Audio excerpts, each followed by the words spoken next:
E aí galera, tudo bem com vocês? Vamos aí para mais uma edição do 6x1 Responde, aquele quadro maravilhoso onde vocês fazem perguntas, eu as respondo no vídeo, vocês deixam novas perguntas nos comentários desse vídeo aqui, eu as respondo em um próximo vídeo e assim nós vamos sucessivamente até que uma das partes se canse disso. Desde o início eu já peço para você deixar o like no vídeo, se inscrever no canal caso não seja inscrito, usar os comentários para deixar as suas opiniões e lembro que esse vídeo é feito com o patrocínio do OneFootball, que é o maior aplicativo sobre futebol do planeta com mais de 20 milhões de downloads. Lá você encontra todo tipo de notícias sobre o ambiente do futebol, sobre o Cruzeiro, sobre os demais clubes brasileiros e também sobre os clubes do futebol internacional. Além disso, como estamos em épocas aí de negociações, especulações, muitas contratações para todo lado, que no final das contas a maioria não se confirma, pelo OneFootball você consegue se atualizar muito bem sobre esse mercado, saber sobre todos os jogadores que o Cruzeiro fala que está querendo e não vai ter como trazer porque não tem dinheiro, falar também sobre os jogadores que os outros clubes querem tirar do Cruzeiro e não vão levar porque também não tem dinheiro. E quando voltarem os jogos aí, né, que é a parte boa do futebol em si,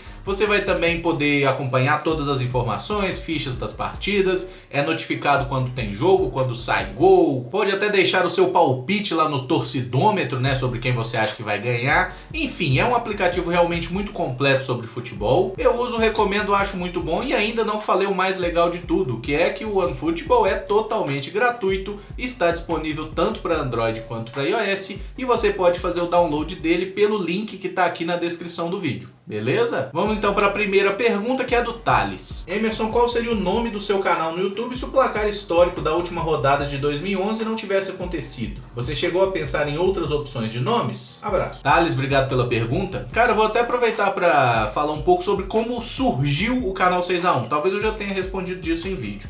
Mas basicamente eu trabalhava numa agência de comunicação, trabalhava inclusive prestando serviço para a área política, isso no ano de 2015, e com isso surgiu a ideia, a partir de uma conversa com o dono dessa agência, para então criar um canal e fazer conteúdo sobre o Cruzeiro em vídeo. Então a ideia era fazer um canal para falar sobre o Cruzeiro, esse canal não tinha nome, não tinha proposta, não tinha linha editorial, não tinha nada. Eu comecei a desenvolver tudo, assisti mais YouTube, que eu assistia muito pouco até então, comecei a acompanhar mais ferramentas da área e tudo, e a grande verdade é que eu não gostava da maioria das coisas que eu fazia no YouTube, eu queria fazer uma coisa diferente, mais voltada a uma questão jornalística, porque eu sou jornalista, né? Então a minha ideia era falar algo mais nesse aspecto mesmo, focando no clube, pegando um pouco como referência o Desimpedidos, que é muito bom em alguns aspectos, e com isso o tempo foi passando, eu fui desenvolvendo a ideia e aí chegou a hora de bolar o nome da parada. Eram vários nomes bem genéricos assim que eu coloquei como sugestão, aí tinha essa coisa de tipo Cruzeirão Cabuloso, de Gigante Incontestado, que são coisas que já são meio que referências ao Cruzeiro, né? Só que aí, a partir desses nomes, eu botei lá, na verdade, entre umas 10 sugestões mais ou menos que tinha, e a gente foi fazer uma reunião, eu com esse cara que era meu patrão e um amigo que eu, em tese, estaria contratando para trabalhar comigo nesse negócio. E meio que nessa reunião, o nome do 6x1 foi aquele que a gente mais gostou. A gente falou, cara, esse nome é bom, esse nome pega e tal, porque não faz uma referência direta ao Cruzeiro, não usa uma marca do Cruzeiro, o que inclusive pode ser um problema, né? Porque os clubes têm também essa questão de usar escudo ou qualquer coisa que faça referência direta à instituição, e o 6x1 é algo que acaba ligando de certo modo ao Cruzeiro, mas não é algo propriamente, não é uma marca do Cruzeiro, né? E aí eu fui pensar então e desenvolvi essa logomarca que algumas pessoas não repararam ainda, mas é uma mão com 6 dedos, tá? Não é uma mão normal, tem 6 dedos aí. E daí surgiu o 6x1. Quando eu estava desenvolvendo parte ali do canal para soltar o canal de fato e começar a produzir os vídeos ainda em 2016, veio uma proposta de emprego para que eu trabalhasse na área da política, e então eu fui trabalhar com política. Quando eu saí da política no final de 2016 e início de 2017, aí eu criei o canal. Por quê? O projeto não interessava mais à empresa, né, que eu trabalhava então, e inclusive essa empresa já nem existe mais. Com isso eu falei, bom, já que o projeto não interessa à empresa, vou tocá-lo de maneira independente e estamos aí fazendo até hoje, a coisa está começando a melhorar, eu estou pelo menos vendo algum dinheiro mensalmente, porque nos primeiros 11 meses de canal eu realmente não vi um centavo do YouTube. O Roy Jones pergunta, apesar de ser basicamente o mesmo time, qual deles você acha que foi melhor, de 2013 ou 2014? Roy, obrigado pela pergunta. Cara, eu acho que tem duas formas de avaliar isso. O time de 2013, ele jogava um futebol mais atraente, mais bonito, mais interessante, mais plástico. Mas o time de 2014, ele era melhor. Ele era um time que tinha menos problemas de formação de elenco. Por exemplo, em 2013 a gente só tinha o Egídio para lateral esquerda. O outro jogador que jogava na lateral esquerda era o Everton, né? Que inclusive fez o 6º gol lá de 2011, mas o Everton era um jogador que realmente na lateral esquerda ele ficava devendo bastante. E muitas vezes a gente via, por exemplo, o Egídio sair, o Ceará sair da lateral direita e jogar na esquerda, entrava o Mike na direita. Enfim, aquele Cruzeiro de 2013 tinha problemas no elenco, defensivamente era um time que tomava muito gol, e o de 2014 eu acho que era um time mais consistente. Mas jogar melhor, de forma mais atraente, tipo você ir pro Mineirão e ficar mais encantado, eu acho até que o de 2013 tinha mais destaque. Mas no fim das contas, se é para escolher um, o de 2014 era melhor. O João VTM pergunta: o que te inspirou em criar o canal? João, obrigado pela pergunta. Eu já respondi parte disso na primeira, né, que foi a questão de que eu trabalhava num lugar e a partir daí a gente quis criar um conteúdo voltado pro Cruzeiro. Na verdade, eu já queria criar algo voltado a trabalhar com futebol há muito tempo, como eu já falei em outros vídeos. Eu trabalhei 2 anos lá com assessoria de jogadores de futebol e desde que eu saí disso, o meu objetivo era voltar a trabalhar com futebol, tá? Eu realmente pretendia e pretendo trabalhar com jornalismo esportivo voltado para futebol, é o que eu quero da minha vida. E a partir daí houve então essa oportunidade de fazer algo do Cruzeiro, eu desenvolvi todo o projeto, depois acabou não dando certo da forma original, mas com alguns ajustes eu tô botando ele em prática aí, apesar de não ter investimento, o que é a coisa mais foda pra gente acabar fazendo um canal no YouTube. O Denner Freitas pergunta: não discutindo a qualidade do Fred, mas você acha que foi um erro da diretoria assinar contrato mesmo sabendo que existia a multa? Denner, obrigado pela pergunta. Cara, eu não acho que foi um erro por um motivo muito simples. A diretoria do Cruzeiro, quando foi atrás do Fred, ela sabia da existência da multa e eles meio que assumiram esse risco. A gente acaba tendo uma visão de que o Fred pode ter sido um erro e tudo mais por causa da lesão. Ele jogou muito pouco durante a temporada. Mas em qualidade técnica, eu realmente não acho que o Cruzeiro conseguiria nenhum atacante do nível do Fred por esse valor. 10 milhões de reais, quando a gente avalia uma contratação de um centroavante do nível do Fred, que é sem dúvida nenhuma um dos melhores finalizadores, camisas 9 do futebol brasileiro na última década, você simplesmente não consegue um jogador desse nível por um valor tão baixo. É lógico, o Fred é um jogador de idade avançada, com isso o seu preço de mercado cai sensivelmente, mas ainda assim o Fred com 34 anos, né, que foi a idade que ele veio para o Cruzeiro, ele ainda é um jogador com lenha para queimar mais alguns anos. É claro que talvez a gente possa discutir o fato do Cruzeiro ter dado 3 anos de contrato para ele. Isso é uma coisa que talvez caiba de fato uma discussão. Mas a contratação em si eu não acho que foi ruim e acho que o Fred tem muita qualidade técnica para dar retorno ao Cruzeiro já em 2019. Em 2018 eu acho que ele poderia ter nos ajudado muito. Acabou que não rolou por causa das 2 lesões que ele teve. Ficou aí praticamente 8 meses fora só por causa das 2 lesões. Mas em 2019 eu acredito que ele vai estar bem e vai poder nos ajudar dentro de campo. O Ciro Campos pergunta se eu acho que o Mano Menezes é um técnico super valorizado em questão de renome e capacidade. Ciro, obrigado pela pergunta. Eu acho que o Mano Menezes é sim um técnico super valorizado, ele inclusive já foi mais do que é hoje. E isso tem muito a ver com o fato de ter se destacado no Corinthians.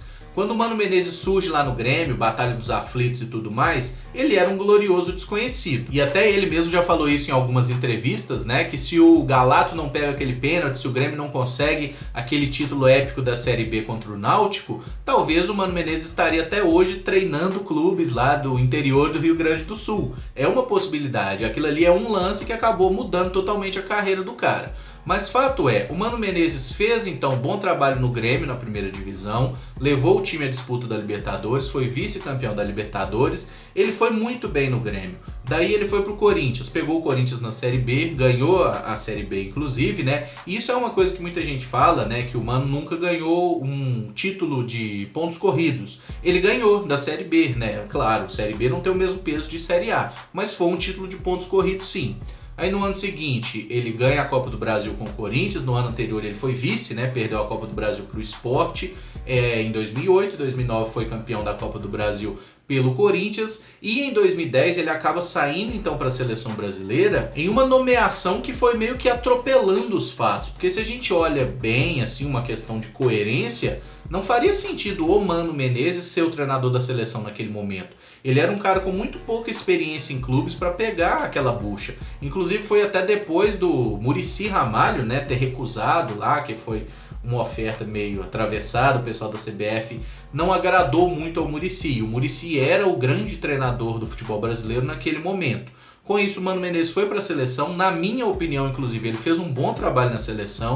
Ele testou inúmeros jogadores, foi filtrando ali. Mas aí aconteceu uma daquelas coisas que é do futebol, que ele basicamente perdeu a final da Olimpíada para o México, né? Em 2 falhas individuais, o Brasil tomou 2 gols, acabou perdendo de 2-1 e ficou com a prata nas Olimpíadas. Isso abalou muito a moral do Mano na seleção. E os caras já estavam naquela de tentar trazer o Filipão de volta. E aí trouxeram o Filipão pro lugar do Mano, que eu achei uma baita de uma sacanagem e sempre falei isso, independente do Mano Menezes ser técnico do Cruzeiro ou não. Eu acho que o que fizeram com ele foi trairagem. Depois o Mano fez um trabalho ruim no Flamengo, um trabalho que não adiantou, e ele inclusive pagou a própria multa rescisória para ir embora do Flamengo.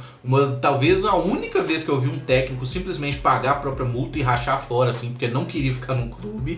Isso aconteceu no Flamengo. Em 2014 no Corinthians ele teve um trabalho que não foi bom, não foi bem no Campeonato Paulista, depois começou mal no Brasileirão, aí na reta final arrancou, mas aí a hora que o Corinthians começou a jogar bem, os caras espirraram com ele para voltar o Tite, né? Então assim, eu acho que o Mano é um técnico que tem uma certa aura, né, que o colocou como melhor do que ele era de fato, por causa dessa passagem por Corinthians e a prematura chegada à seleção brasileira. Os 2 trabalhos do Mano Menezes pelo Cruzeiro, na minha avaliação, são bons, mas esse segundo trabalho, até por ele já estar aí há quase 3 anos à frente do clube, eu acho que é um trabalho que pode melhorar. O Mano Menezes precisa ter essa vontade de fazer algo melhor em 2019, porque as 2 Copas do Brasil foram sensacionais, títulos nacionais muito importantes, mas eu acho que ele não pode se conformar com isso. Ele é um treinador que precisa ganhar, por exemplo, um título de pontos corridos em primeira divisão, e eu acho que o Cruzeiro é um time que ele pode conseguir isso, mas aí o trabalho tem que ser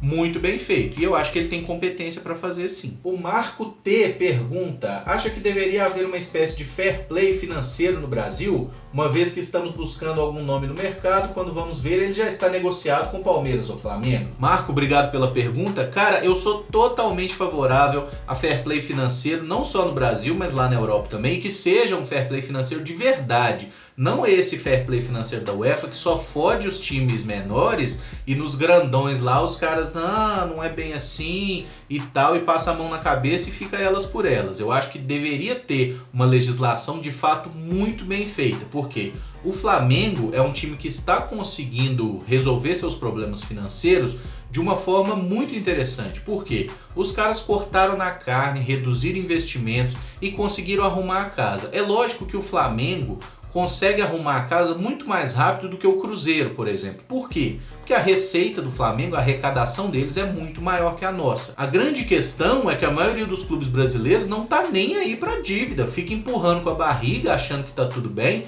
Se a gente olha, por exemplo, o balanço do Cruzeiro de 2013 e pega as últimas informações que o Itair Machado falou sobre dívida do Cruzeiro, de 2013 até 2018, a dívida saltou de 150 para 500 milhões de reais. Alguém acha que isso é normal? Isso não é normal, gente. É muita incompetência. É incompetência desde o Perrella, passando pelo Gilvan e continuando agora com essa diretoria também. Então não dá pra gente ficar sendo torcedor de dirigente, que a gente é torcedor do Cruzeiro. E esses caras trabalham pra nós. Eles não estão fazendo bons trabalhos. Mas tentando me ater à pergunta, que eu já viajei na maionese em todas as perguntas anteriores, sim, eu sou totalmente favorável a isso, até para evitar que surjam esses mecenas aí no futebol brasileiro, como é o caso da Crefisa, que acabou injetando muito dinheiro no Palmeiras e tirando o time do buraco, como aconteceu com o Fluminense nos anos de Unimed, com o próprio Palmeiras na Parmalat, até com Cruzeiro e Corinthians lá na época da Hicks Mills, para quem é mais velho vai lembrar um pouquinho aí, né? Até o Sorin veio pro Cruzeiro dessa forma. Eu acho que essas parcerias que são feitas sem nenhum tipo de fiscalização e socando dinheiro no clube é uma coisa que não pode acontecer, tem que haver uma regulamentação de verdade com relação a isso. E da mesma forma com relação a dívidas, os times que devem valores absurdos deveriam acontecer igual acontece lá na Itália. O time fale, é rebaixado para a última divisão e tem que voltar tudo no campo. E os dirigentes, que são os caras que dão essas dívidas para o clube, que gastam dinheiro do clube, sabendo que não vão ter que pagar, tem que ter uma legislação dura com relação a esses caras. Você assumiu o clube, ele tinha uma dívida de 100 milhões, você saiu, ele está devendo 300, beleza, você deve 200 milhões. Não vai pagar não? Cadeia até o fim da vida. Eu quero ver dirigente ser irresponsável com dinheiro de clube se ele tiver que pagar por isso. Os caras hoje são irresponsáveis, não estão nem aí para os clubes, porque acaba o mandato, eles sai fora, se espirulita e deixa o clube fudido aí com as dívidas. E por fim a pergunta do Matheus Amorim: é perigoso o Cruzeiro sofrer um desmanche? Matheus, obrigado pela pergunta. Não acredito nessa possibilidade de desmanche, até porque a maioria dos jogadores do Cruzeiro não é atraente para o futebol europeu. Por exemplo, quando a gente pega a grande referência de desmanche que houve aqui foi após 2014, né? Saiu Ribeiro, Goulart, Lucas Silva, que eram ali os 3 jogadores de maior potencial de venda, e aí a gente ainda teve vários problemas com lesões, saiu também Marcelo Moreno, enfim, saiu uma galera após 2014. O Corinthians no ano seguinte foi a mesma coisa, o Corinthians foi campeão brasileiro e vieram os chineses e limparam o Corinthians todo, levaram Jadson, Ralf, Renato Augusto, enfim. Eu não imagino isso acontecendo, até porque o Cruzeiro não é um time que está tão em foco assim. Eu acho que o fato de ser campeão brasileiro é o que mais deixa o time em foco para os clubes lá da Europa, da China, do Caralho A4. E os principais destaques do Cruzeiro não são jogadores exatamente jovens. Por exemplo, Thiago Neves e Dedé, que são jogadores importantes, o próprio Fábio também, não são jogadores que interessam ao mercado europeu. O Dedé até interessa um pouco mais por estar na seleção, mas jogador de 30 anos para frente é muito raro os europeus irem atrás. No caso do Arrascaeta, ele é um jogador que está aí com 24 anos, é um cara muito talentoso, mas que o Cruzeiro pede um dinheiro meio alto por ele, né? 20, 30 milhões de euros, não é um valor que qualquer time europeu consegue pagar. E os principais clubes europeus que conseguem pagar isso sem problemas, eles acabam não tendo tanto esse foco num jogador já de 24 anos. Eles estão focando mais em jogadores de 18, 19, como o próprio Real Madrid mostrou recentemente aí com os investimentos no Rodrigo e no Vinícius Júnior. Bom, galera, o vídeo fica por aqui, então se gostou, deixa o like, se inscreve no canal caso não seja inscrito e deixa aí nos comentários a sua pergunta para que eu responda no próximo vídeo dessa série, beleza? Muito obrigado por acompanhar, um abraço e até o próximo vídeo. Valeu!